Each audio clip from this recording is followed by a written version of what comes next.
సుధామయి. నిజంగా కొంతమంది సార్థక నామధేయులు ఉంటారు. మీరు కూడా ఈ ఆధ్యాత్మిక మార్గంలోకి వచ్చి అందరికీ అమృతం పంచుతారు అనే ఉద్దేశంతోనే మీకు ఈ పేరు పెట్టారు అనిపిస్తుంది. ఎలా జరిగింది బాల్యం నుంచి మీరు ఈ ఆధ్యాత్మిక మార్గంలోకి రావడానికి? ఎందుకంటే ఒక డాక్టర్గా మీరు వృత్తిలో ఉన్నారు, డాక్టర్ వృత్తిలో ఉన్నారు, గైనకాలజిస్ట్గా చేస్తున్నారు. అలాంటి మీరు ఈ మార్గంలో వచ్చి ఒక ఆశ్రమాన్ని ఈ రోజున నడిపిస్తూ ఎంతోమంది కుండలిని దీక్షలు కూడా ఇస్తున్నారు. దాని గురించి, ఆ ప్రయాణం గురించి కాస్త వివరించండి. సుమారు 8-9 సంవత్సరాల వయసు అప్పుడు మా మదర్ రామాయణం చదివించారు.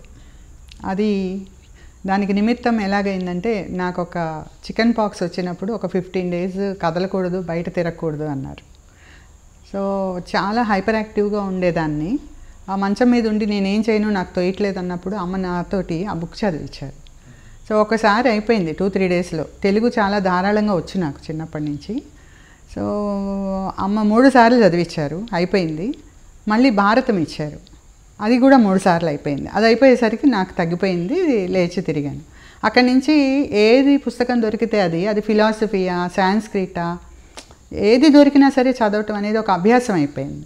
సో మేబీ అప్పుడు నాలో కొన్ని బీజాలుగా పడినాయేమో. ఎప్పుడు గుడికి వెళ్ళినా సరే నాకు మోక్షం కావాలి, విశ్వశాంతి ఉండాలి, అందరూ బాగుండాలి అని ప్రే చేసేదాన్ని. నాకు జ్ఞాపకం ఉన్నంతలో నా సొంతం కోసం నేను భగవంతుడిని ప్రార్థించింది లేదు. ఎప్పుడు అందరూ బాగుండాలి అనే ప్రార్థించేదాన్ని. సో ఇది పూర్వ జన్మ సుకృతం కావచ్చు. సో అది లైఫ్లో ఏంటంటే, కొంత వయసు పెరిగేసరికి కుటుంబము, పెళ్లి చేసుకోవటం, పిల్లల్ని కనటం, ఈ బాధ్యతలు, బరువులు, వీటన్నిటితో పాటు ఒక క్వెస్ట్ అనేది లోపల నడుస్తూ వచ్చింది. ఇంతే నా జీవితం అంటే, తెల్లవారు లేచి వండుకోవటం, తినటం, నిద్రపోవటం, లెగవటం, ఇంకేమీ పరమార్థం లేదా? నా జీవితం ఎక్కువ మందికి ఇంకా ఉపయోగపడాలి, ఊరికే అందరిలాగా పుట్టడం చచ్చిపోవటమేనా? ఇది నడుస్తూ ఉండేది ఎప్పుడు. సో దీనికి సమాధానమా అన్నట్లుగా నాకు సంసార బాధ్యతల్లో బాగా కుంగిపోయి శారీరక అనారోగ్యాలు కూడా వస్తూ ఉన్నాయి. ఎందుకంటే స్ట్రెస్ విపరీతం అయిపోయింది ఈ ఆలోచనల వల్ల. కానీ ఈ లౌకికమైన రిలేషన్షిప్స్లో ఉన్న విలువ లేనితనాలు, హిపోక్రసీస్ అంటారు కదా, ప్రతి ఒక్కళ్ళు కూడా లోపల ఏముందో బయటకు అది మాట్లాడటం లేదు. సో ఇదంతా చూసి నాకు ఇంకా వెక్స్ అయిపోతున్న సమయంలో దైవికంగా షిరిడి సాయి నన్ను తన హోల్డ్లోకి తీసుకోవటం, వారు గైడెన్స్లో కొన్ని కార్యక్రమాలు చేయించుతూ నువ్వు ధ్యానంలోకి వెళ్ళు అని నాకు మెసేజ్ ఇవ్వటం. తర్వాత మొట్టమొదట నేను ట్రాన్సెండెంటల్ మెడిటేషన్ నేర్చుకున్నాను. ఆ నేర్చుకున్న సమయంలోనే సాయి చరిత్ర చదవటం జరిగింది. సాయి నాతో అది 7 సార్లు చదివించారు, గురు చరిత్ర 5 సార్లు చదివించారు. సో ఇలా నడుస్తూ ఉండగా క్రమంగా గాయత్రి పరివార్ తారసపడతాం, అందులోకి వెళ్ళి గాయత్రి మంత్రం తీసుకోవడం జరిగింది. సో గాయత్రి మంత్రం సహస్రం చేద్దామని సంకల్పం కలిగి ఒక రోజున చేసేటప్పుడు విపరీతంగా తలనొప్పి వచ్చేసి నేను స్పృహ కోల్పోయాను పూజా మందిరంలోనే. సరే నెమ్మదిగా కోడ తీసుకుని లేచాను. మళ్ళీ కొద్దిగా గ్యాప్ ఇచ్చి ఇంకొకసారి చేద్దామని చేశాను. కానీ ఒక సుమారు 600-700 నామాలు చేసేసరికి, గాయత్రి మంత్రం చేసేసరికి మరలా సేమ్ థింగ్ హ్యాపెండ్. రైజ్ అయిపోయి బాగా తలనొప్పి అయిపోయి పడుకున్నాను. సో ఆ రోజున నాకు అప్పటికి 34వ సంవత్సరం. అప్పటికి నాకు అసలు కుండలిని అనేది ఒకటి ఉంటుంది, యోగాభ్యాసం అనేది ఒకటి ఉంటుంది అనేది మాకు తెలీదు. అదే టైంలో ట్రాన్సెండెంటల్ మెడిటేషన్ నేర్చుకుని ఉన్నాను. సో బాబా దర్శనాలు ఇస్తున్నారు, రకరకాల అనుభవాలు ఇస్తున్నారు, వివిధ దేవతార్చనలు చేస్తూ ఉన్నాను, పూజలు చేస్తూ ఉన్నాను. సో వీటన్నిటిలో దేవతలందరి అనుగ్రహం ఉన్నట్టు అనుభవానికి వస్తుంది. అలా గురువుగారు షిరిడి సాయి నాకు లోపల నుంచి ఏది అనుకున్నా దానికి ఒక సమాధానం చెబుతున్నారు. ఈ మిరాక్యులస్ ఎక్స్పీరియన్సెస్ వచ్చినప్పుడు ఏంటి బాబా ఎందుకు ఇది అని నేను అనుకున్నట్లయితే వెంటనే ఆయన యు ఆర్ సెలెక్టెడ్ అనేవారు. దేనికి అంటే చెప్పేవారు కాదు. ఇది త్రూ అవుట్ నడిచింది కొన్ని సంవత్సరాల పాటు. ఆయన దర్శనం నాకు కళ్ళు మూసుకున్న నా ఆజ్ఞాచక్రంలో వారు కనిపిస్తూ ఉండేవారు. ఒక్కొక్కసారి నాగసాయిగా కనపడేవారు, ఒక్కొక్కసారి సాయిగా కనపడేవారు. సో ఆయన he was with me. That was my experience. ఒకవేళ ఇన్ని అనుభవాలు లేకపోతే నేను చదువుకున్న చదువుల వల్ల నేను బహుశా నమ్మేదాన్ని కాదు. సో ఈ రకంగా బాబాకి చేస్తూ ఉండగా యోగాలోకి పంపించారు కదా, దాని నుంచి వాళ్ళు ఏమన్నారంటే మాస్టర్స్కి చెప్పాను, ఇలాగ నాకు ఇట్లా నొప్పిగా ఉంది, ఇలాగ వచ్చింది ఏంటి అంటే, మీరు సిద్ధి సూత్రాలు నేర్చుకోవడానికి అర్హులు, కానీ అది ఇవ్వడానికి మాస్టర్ ఇక్కడ లేరు, ఢిల్లీ నుంచి రావాలన్నారు. సో నేను ఒక నెల 15 రోజులు వెయిట్ చేశాను. ఆ వెయిట్ చేసినప్పుడు ఆయన వచ్చారు, రేపొద్దున రండి అని ఫోన్ చేశారు. నేను రెడీ అవుతున్నంతలో మళ్ళీ ఒక గంటకు ఫోన్ చేసి, వారికి మహేష్ యోగి గారి దగ్గర నుంచి కాల్ వచ్చిందండి, ఆయన వెంటనే స్విట్జర్లాండ్ వెళ్ళిపోతున్నారు, సో రేపు పొద్దున్న మీకు ఇది జరగదని చెప్పారు. నాకు అర్థం కాలేదు, నా అనుభవాలు ఎవరికి చెప్పాలి, ఎందుకంటే ఆ తలనొప్పి అలా వచ్చింది అన్నాను కదా గాయత్రి దగ్గర. అప్పటి నుంచి కూడా నా బాడీలో ఎక్కడెక్కడ బలహీనతలు ఉన్నాయో అక్కడంతా ఏదో సంథింగ్ ఈజ్ రొటేటింగ్, అది కుండలిని అని నాకు తెలియదు, ఏమవుతుందో తెలియదు. నాకు ఏమీ తెలియనప్పుడు ఎంత కన్ఫ్యూజన్ ఉంటుందండి. కాసేపు మెడ మీద నాకు స్పాండిలైటిస్ ఉండేది, సో కాసేపు మెడ చుట్టూ తిరిగేది, కాసేపు తలలో తిరిగేది, కాసేపు మోకాల దగ్గర తిరిగేది, కాసేపు నడుము దగ్గర తిరిగేది, ఏమీ అర్థమై అవ్వలే. ఎవరిని అడిగినా నాకు సమాధానం చెప్పేవాళ్ళు నా చుట్టుపక్కల లేరు. సో అటువంటి సందర్భంలో ఆయన కూడా రావట్లేదు అన్నాక నేను కొంచెం ఒక రకమైన డిప్రెషన్ అనలేను, కానీ ఏంటిది ఒక కన్ఫ్యూజన్కి లోనయ్యా. సో ఆ సందర్భంలో నా దగ్గర ఫార్మసీలో వర్క్ చేస్తూ ఉన్నారు, ఇప్పుడు now she is my colleague Vaidehi. ఆవిడ అన్నారు, మేము ఒక దగ్గర నేర్చుకున్నామండి, మనం అక్కడికి వెళ్దాము, మేబీ మీకు అది సొల్యూషన్ దొరకవచ్చు అన్నారు. ఆ రోజున నెక్స్ట్ మార్నింగ్ బయలుదేరి మేము వెళ్ళాం. అక్కడ విజయవాడలో ఒక సెంటర్ ఉంది, అక్కడికి వెళ్ళాం. వెళ్ళినప్పుడు అక్కడ ఎవరైతే మాస్టర్ ఉన్నారో ఆయనకి సాయి దర్శనం ఇచ్చి, ఇప్పుడు వస్తుంది ఒక ఆవిడకి ఇలా ఇలా చెయ్యని ఇన్స్ట్రక్షన్ ఇచ్చారు. వెళ్తే ఆయన రిసీవ్ చేసుకుని ఆయన ఒక టచ్ ఇక్కడ ఇవ్వగానే, మామూలుగా వాళ్ళు ఏం చేస్తారంటే మూలాధారం నుంచి చేత్తో టచ్ చేస్తూ వెన్నుపాము ద్వారా పైకి రేస్ చేస్తారు వేదాద్రి మహర్షి గారి సిస్టంలో. కానీ ఆ రోజున ఆయనకు వచ్చిన ఇన్స్ట్రక్షన్ ప్రకారం ఆయన జస్ట్ ఒక టచ్ ఇక్కడ ఇచ్చారు, నాకు ఇచ్చారు, అది సెట్ అయిపోయింది. తర్వాత నుంచి ప్రాబ్లం లేదు, స్టెప్ బై స్టెప్ అన్నీ నేర్పించారు. వితిన్ 6 months నేను వేదాద్రి మహర్షి గారి సమక్షంలోకి వెళ్ళాను. మాస్టర్ కోర్స్ చేయటం, ఆయనతో పర్సనల్ ఇంటర్వ్యూ తీసుకోవటం అన్నీ జరిగినాయి. సో తర్వాత ఆ రోజున మాస్టర్ కోర్స్ చేసినప్పుడు అందరూ వారికి కానుకలు వేస్తూ ఉన్నారు. వేసే సందర్భంలో ఆయన ఏమన్నారంటే, నాకు కావాల్సింది మీరు ఇచ్చే కానుకలు, డబ్బులు, లేకపోతే ఫ్రూట్స్ అవి కాదు, మీరు ఒక్కొక్కళ్ళు మాస్టర్స్గా అయ్యారు, 100 మంది చేసాం అప్పుడు, మీరు మాస్టర్స్ అయ్యారు, మీరు ఒక్కొక్కళ్ళు ఒక 10 మంది మాస్టర్స్ని తయారు చేయండి అన్నారు. నిజంగా నేను ఎంత మెచ్యూర్గా ఉన్నానంటే, సరే అలాగే నేను చేసేస్తా అని నిర్ణయించుకున్నాను. మాస్టర్ అవటం అంటే ఏంటి, నేనే మాస్టర్ని కాదు, వాళ్ళు మాస్టర్ కోర్స్ అని అన్నారు, కానీ ఒక మాస్టర్ అంటే ఏంటి, ప్రకృతిని మొత్తాన్ని తన అధీనంలోకి తెచ్చుకున్నవాడు కదా, పర్ఫెక్ట్ యోగి. సో అంతమందిని నేను తయారు చేయగలనా, నేను ఎలా చేయగలను తెలియదు అప్పుడు. బట్ ప్రామిస్ చేసేసా, మనసులో చేశానంటే చేసేసా, చేయాల్సిందే.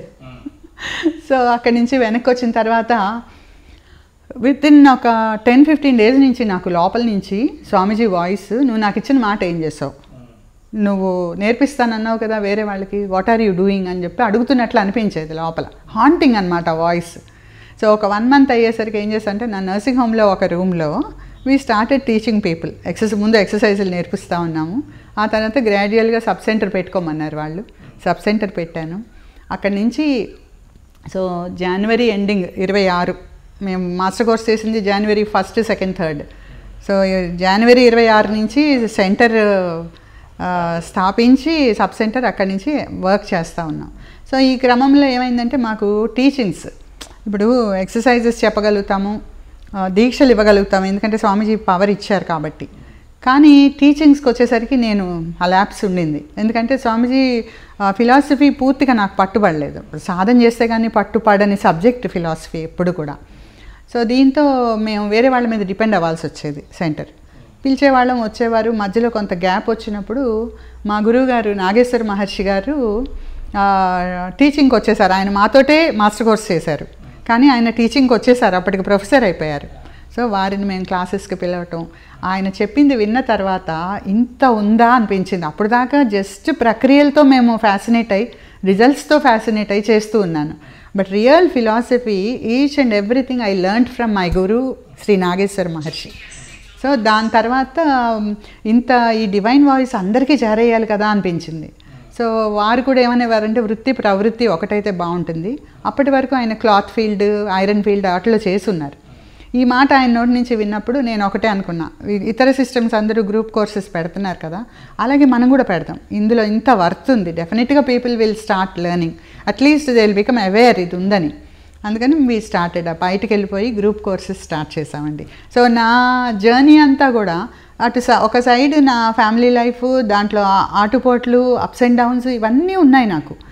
అన్నీ ఉన్నప్పటికీ ఇంకొక పక్కన మిరాక్యులస్ ఎక్స్పీరియన్సెస్, స్పిరిచువల్ అప్గ్రేడింగ్ ఇవన్నీ ఉన్నాయి నాకు.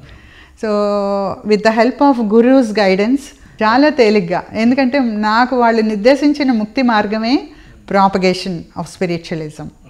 సో దానివల్ల ఎక్కువ నేను ఏమో గంటలు ధ్యానాలు చేయలేదు, కానీ నిరంతరం ధ్యాస మాత్రం దైవం మీద, ముక్తి మీద ఉంది. ప్రార్థన ఉండేది మనసులో, శరణాగతి ఉంది. అయినప్పటికీ మనకి పట్టి ఉన్న ఇంప్రింట్స్ అంత తొందరగా వదలవండి, కర్మబంధనాలు తొందరగా వదలవు. సో వాటి వల్ల ఎంతో కొంత మధ్యలో డిస్టర్బ్ అయినప్పటికీ మా గురువుగారు మెంటర్షిప్ కింద మేము మళ్ళీ వెంటనే దారిలోకి వచ్చేసేవాళ్ళం. వచ్చి అనేక మందిని మన మార్గంలో నడిపించడానికి కూడా అది అవకాశం కల్పించారు గురువులు. ఇంతకుముందు మీరు చెప్తున్నప్పుడు కర్మలు కూడా మనం చేసుకోవచ్చు అంటే కర్మల్ని దగ్ధం చేసుకోవడం నిజంగా సాధ్యం అవుతుందండి? సాధ్యం అవుతుందండి. ఇప్పుడు మనం ఎలా అలవాటు పడ్డామంటే పాపము పుణ్యము, పాపం చేస్తే తప్పు, పుణ్యం చేస్తే మంచిది, అది మనకి మేలు చేస్తుంది అనేది మన జనబాహుళ్యంలో ఉన్న అండర్స్టాండింగ్. బట్ గురువులు ఏం చెప్తారంటే, మన వేదాద్రి మహర్షి గారు కానీ మన నాగేశ్వర మహర్షి గారు కానీ మాకు చెప్పింది ఏంటంటే, పాపము పుణ్యము అంటూ వేరే ఏం లేవు.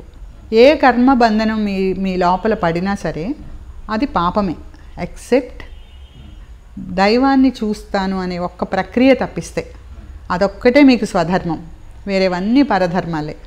పరధర్మాల్లో మంచిగా ఉండొచ్చు, ఏంటంటే నా కుటుంబాన్ని నేను పోషించుకోవాలి, పిల్లల్ని అభివృద్ధిలోకి తేవాలి, ఉన్న కర్మబంధనాలకి ఫుల్ఫిల్ చేయాలి. కర్మబంధనం బట్టే కదా మనకి కుటుంబ సభ్యులు ఏర్పడింది.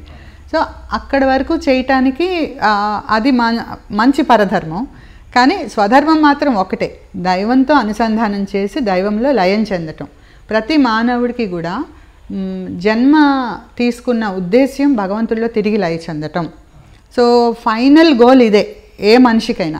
ఓకే, ఈ జన్మలో మీరు చేయలేదా, దైవానికి కంగారేం లేదు, ఉన్నది అదే, ఎప్పుడూ ఉంది, నిత్య సత్యం. ఇదివరకు ఉంది, ఇప్పుడు ఉంది, తర్వాత కూడా ఉంటుంది. మనమే ఇప్పుడు ఉన్నాం. ఇప్పుడు మళ్ళీ కర్మబంధనాల్లోకి వెళ్తే, ప్యూరిఫై చేసుకోకుండా వెళ్తే మళ్ళీ ఇంకొక జన్మ జన్మ పరంపర అనేది ఏర్పడుతూనే ఉంటుంది మనకి.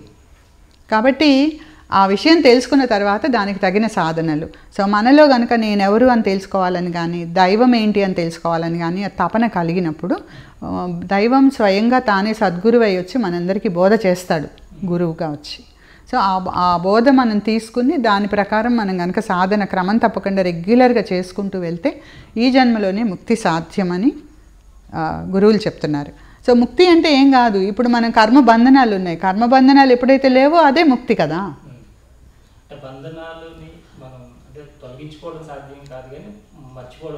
కాదు, మర్చిపోవటం కాదు, అవేర్నెస్ ఉండాలి కర్మ పట్ల. నేను ఏ కర్మ అయితే చేస్తున్నానో దానివల్ల నా లోపల ఒక ముద్ర పడుతుంది.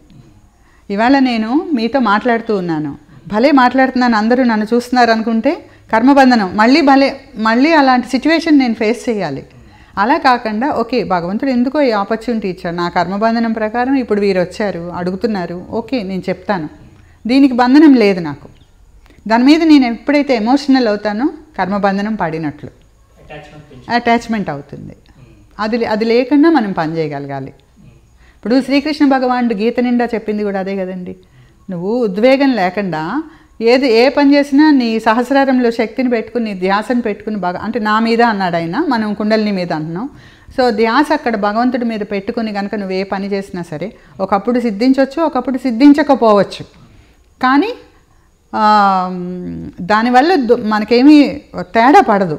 అంటే అలా అంటుకోనితనం అనేది, అంటే ఏమనాలి దాన్ని, ఒక డిటాచ్మెంట్ అనేది మనం డెవలప్ చేసుకుంటామండి.